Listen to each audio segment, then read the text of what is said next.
नमस्कार दोस्तों, तारा रानी की कथा। दोस्तों, कहा जाता है माता के जागरण में तारा रानी की कथा को जो मनुष्य भक्ति पूर्वक पढ़ता है या सुनता है उसकी सभी मनोकामनाएं पूर्ण होती हैं। सुख समृद्धि बढ़ती है, शत्रुओं का नाश होता है। इस कथा के बिना माता का जागरण पूरा नहीं माना जाता है।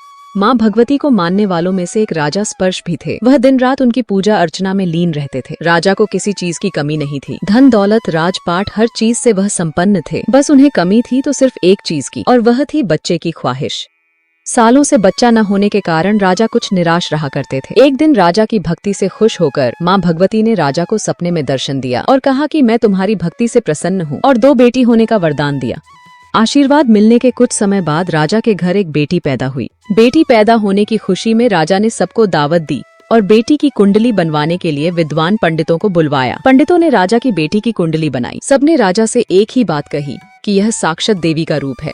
जहाँ भी इसके कदम पड़ेंगे वहाँ खुशियाँ ही खुशियाँ होंगी। यह माँ भगवती देवी की भक्तन होगी। बेटी के बारे में सब कुछ बताने के बाद पंडितों ने लड़की का नाम तारा रख दिया। कुछ समय के बाद मंगलवार के दिन राजा के घर एक और बेटी पैदा हुई।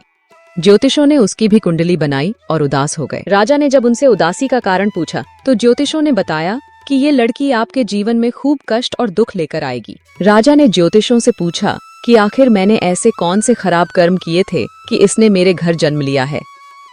इसके बाद ज्योतिषों ने बताया कि आपकी यह दोनों बेटियां राजा इंद्र की अप्सराएं हुआ करती थीं। इनमें से बड़ी बहन का नाम तारा और छोटी का नाम रुकमन था। एक दिन ये दोनों बहनें मिलकर धरती लोक की सैर करने के लिए आई थी। उन्होंने सोचा कि वे भी मृत्युलोक में भ्रमण करें तथा देखें कि मृत्युलोक में लोग किस तरह रहते हैं। दोनों ने मृत्युलोक पर आकर एकादशी का व्रत रखा। बड़ी बहन तारा ने अपनी छोटी बहन से कहा कि रुकमन, आज एकादशी का व्रत है, आज हम लोगों को भोजन नहीं करना है, इसलिए तुम बाजार जाकर कुछ फल ले आओ, लेकिन वहां कुछ खाना मत। रुकमन बाजार फल लेने के लिए चली गई। बाजार में उसने मछली के पकौड़े बनते देखे। उसने अपने पैसों के तो पकौड़े खा लिए और तारा के लिए फल लेकर वापस आ गई। रुकमन से तारा ने पूछा कि तुम अपने लिए फल क्यों नहीं लाई हो। रुकमन ने जवाब दिया कि वो मछली के पकौड़े खाकर आई है। यह सुनते ही तारा ने गुस्से में कहा कि तुम पापीन हो, एकदशी के दिन तुमने मछली खा ली। ऐसे खराब कर्म के लिए मैं तुम्हें छिपकली बनने का श्राप देती हूँ। और अब छिपकली बनकर सारी उम्र ही कीड़े मकोड़े खाती रहे। और अब उसी जंगल में एक ऋषि गुरु गोरख अपने शिष्यों के साथ रहते थे। उनके शिष्यों में एक शिष्य तेज स्वभाव का था तथा घमंडी भी था। एक दिन वो घमंडी शिष्य कमंडल में पानी भरकर एकांत और खुले स्थान में जाकर तपस्या करने बैठ गया और अपनी तपस्या में लीन हो गया। उसी समय उधर से एक प्यासी कपिला गाय आ गई। उस ऋषि के पास पड़े कमंडल में पानी पीने के लिए उसने मुंह डाल दिया और सारा पानी पी गई। जब कपिला गाय ने मुंह बाहर निकाला तो खाली कमंडल की आवाज सुनकर उस ऋषि की समाधि टूटी। उसने देखा कि गाय ने सारा पानी पी लिया था। यह सब देखकर ऋषि ने गुस्से में आकर उस कपिला गाय को बहुत बुरी तरह चिमटे से मारा, जिससे वह गाय लहूलुहान हो गई। और जब यह खबर गुरु गोरख को मिली तो उन्होंने कपिला गाय की हालत देखी और उन्हें अपने उस घमंडी शिष्य पर बहुत क्रोध आया और उसे बहुत बुरा भला कहा और उसी वक्त आश्रम से निकाल दिया। इस घटना के कुछ दिनों बाद गौमाता पर किए गए उस अत्याचार के पाप से छुटकारा पाने के लिए गुरु गोरख ने एक यज्ञ करवाने का आयोजन किया। इस यज्ञ के बारे में उस घमंडी शिष्य को भी पता चल गया था, जिसने कपिला गाय को मारा था। उसने सोचा कि वह अपने अपमान का बदला जरूर लेगा। यज्ञ शुरू होने पर उस शिष्य ने एक पक्षी का रूप धारण किया और अपनी चोंच में एक सांप लेकर भंडारे की ओर चल पड़ा। वहां पहुंचकर उसने भंडारे के लिए पक रही खीर के पतीले में सांप को डाल दिया, जिसका किसी को भी पता नहीं चला। लेकिन वहां पर एक छिपकली थी, जिसने पक्षी को खीर के पतीले में सांप को डालते हुए देख लिया था। यह छिपकली वही थी जो पिछले जन्म में तारा देवी की छोटी बहन रुकमन थी, जो कि बहन तारा देवी के शाप के कारण छिपकली बनी थी। सांप का भंडारे में गिरना देख रही थी। उसे त्याग और परोपकार की बातें अब तक याद थी। वह भंडारा शुरू होने का इंतजार करने लगी।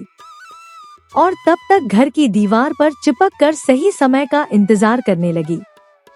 कई लोगों के प्राण बचाने के लिए उसने अपने प्राण न्यौछावर कर देने का मन बना लिया। जब खीर भंडारे में बांटने के लिए ले जाने लगे तो बांटने वालों की आंखों के सामने ही वह छिपकली दीवार से कूदकर कढ़ाई में जा गिरी। यह सब देखकर सब लोग छिपकली को भला बुरा कहने लगे। कहते कहते खीर की कढ़ाई को खाली करने लगे तो उन्होंने उसमें मरे हुए सांप को देखा। तब जाकर सबको मालूम हुआ कि छिपकली ने अपने प्राण देकर उन सबके प्राणों की रक्षा की थी। उपस्थित सभी ऋषि मुनियों और देवताओं ने छिपकली के लिए प्रार्थना की और कहा उसे सब योनियों में सबसे उत्तम योनि मनुष्य की प्राप्त हो तथा अंत में वह मोक्ष को प्राप्त करे। फिर आगे पंडित जी कहते हैं, सबकी प्रार्थना से ही वो छिपकली तीसरे जन्म में आप जैसे प्रतापी राजा के घर बेटी के रूप में पैदा हुई है। वहीं तारा ने दूसरे जन्म तारामती के रूप में लिया और अयोध्या के राजा हरिश्चंद्र से शादी की। इतनी सब बातें कहने के बाद पंडितों ने राजा स्पर्श को रुकमन को मारने की सलाह दी। इस बात पर राजा बोले, मैं किसी कन्या को कैसे मार सकता हूँ? ऐसा करना पाप होगा। फिर ज्योतिषों ने कहा, हे राजन, आप एक काम करो कि एक संदूक में सोना चांदी लगवाकर उसके अंदर लड़की को रख देना और संदूक को पानी में बहा देना। उसमें लगा हुआ सोना चांदी देखकर लोग नदी से संदूक जरूर निकालेंगे और लड़की की जान बच जाएगी।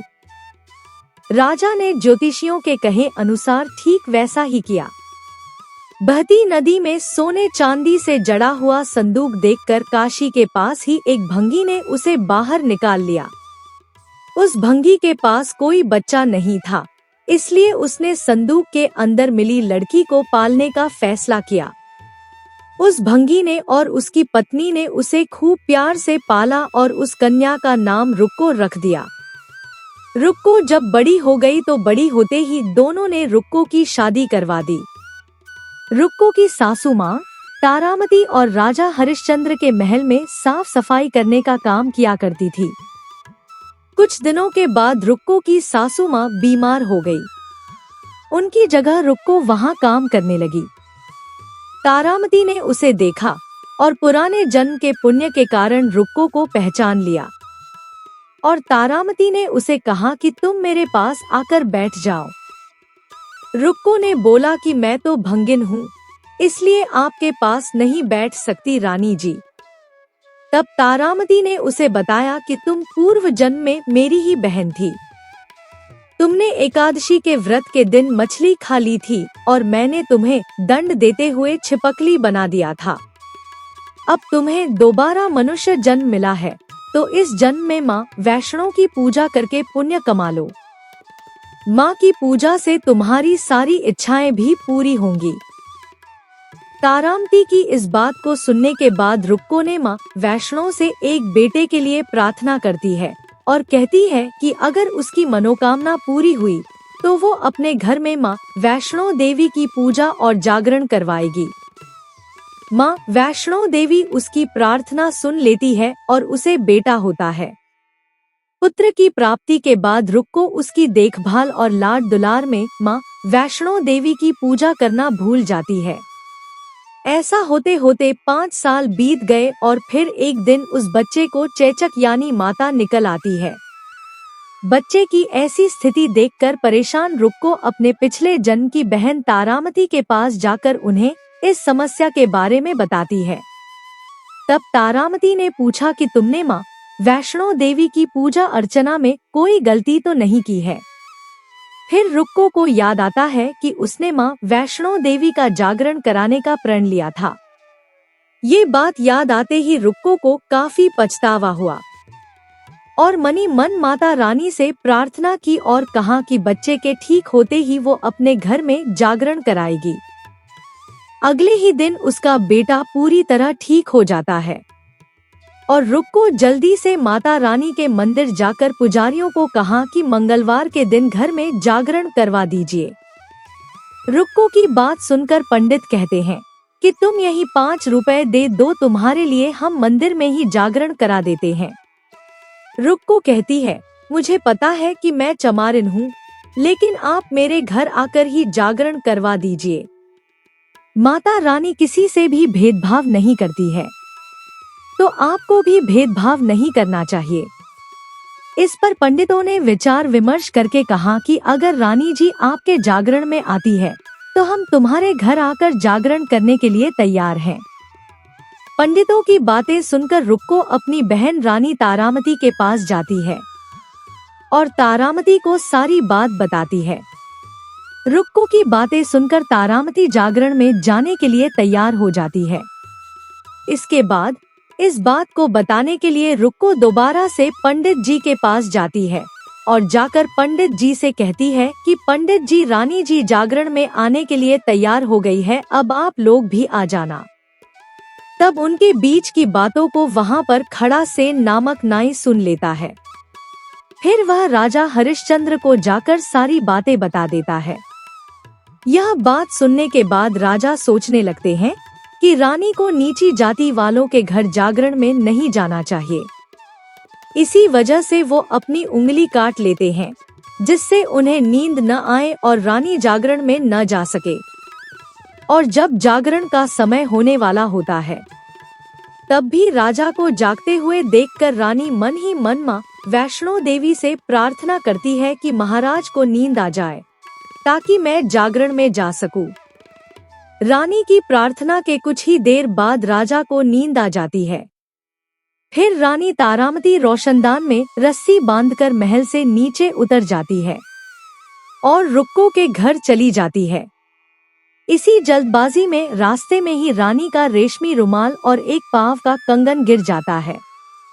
इधर कुछ वक्त बाद राजा हरिश्चंद्र की नींद टूट जाती है। नींद खुलने पर रानी को अपने पास न देखकर राजा उसकी तलाश में निकल जाते हैं। रानी को ढूंढते ढूंढते उन्हें रास्ते में रानी का रुमाल और कंगन मिलता है।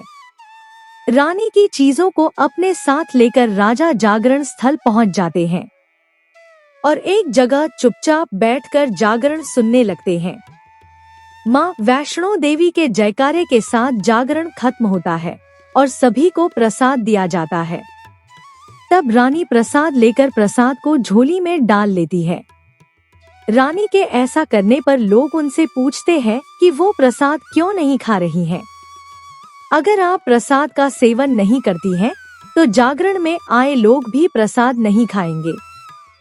तब रानी बोलती है कि वह प्रसाद राजा के लिए था, अब आप मुझे प्रसाद दीजिए।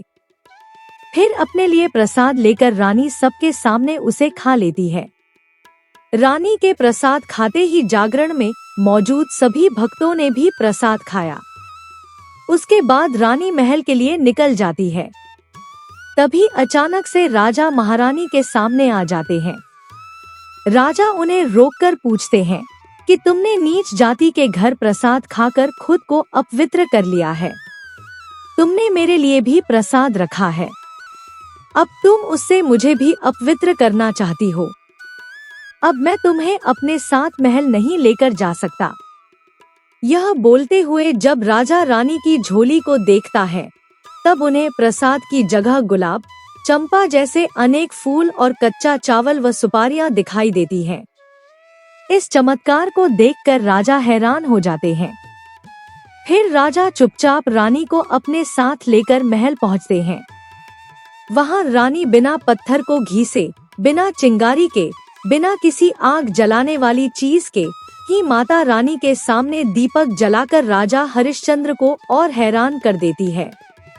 फिर रानी बोलती है कि माता के दर्शन करने के लिए बहुत बड़ा त्याग करना पड़ता है। इसके लिए आपको अपने बेटे रोहिताश्व की आहुति देनी होगी, तभी माँ दुर्गा आपको साक्षात दर्शन देगी। यह सुनकर राजा के मन में माँ के दर्शन की इच्छा होने लगी, जिसके लिए राजा अपने पुत्र की आहुति दे देते हैं।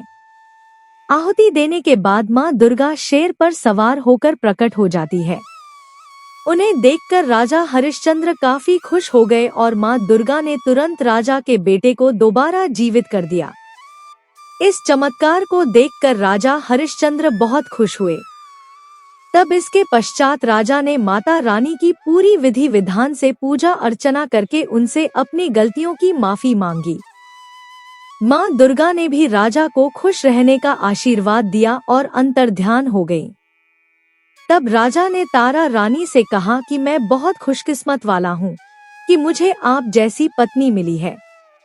दोस्तों, फिर इसके बाद राजा हरिश्चंद्र, तारा रानी और रुकमन तीनों अपनी मनुष्य योनि से छुटकारा पाकर देवलोक में चले जाते हैं।